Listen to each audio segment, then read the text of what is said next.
গৌতম বুদ্ধ খ্রিস্টপূর্ব 563 থেকে খ্রিস্টপূর্ব 483 প্রায়, যিনি সিদ্ধার্থ গৌতম নামে পরিচিত ছিলেন,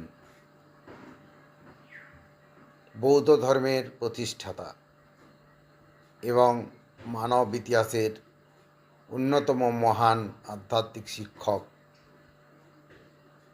তিনি জন্ম ও প্রাথমিক জীবন কিভাবে কাটিয়েছেন।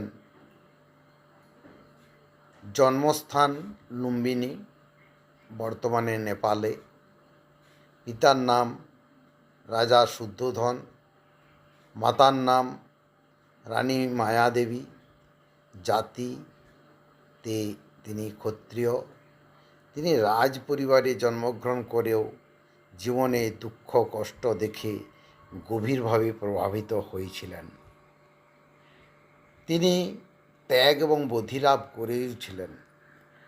29 বছর বয়সে তিনি সংসার ত্যাগ করেন।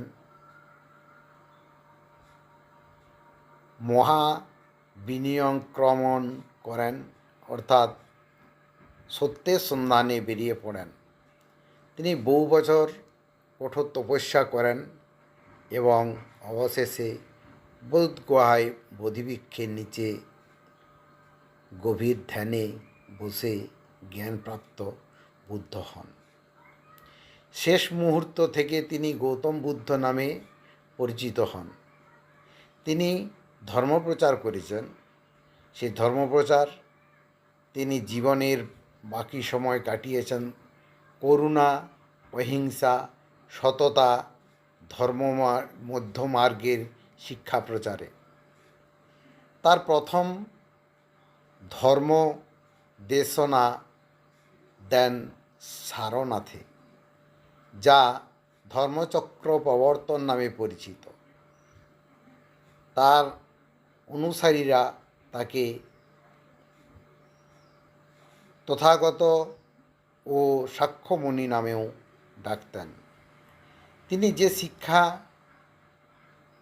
প্রধান শিক্ষা পেয়েছেন, সেই শিক্ষা গৌতম বুদ্ধের শিক্ষা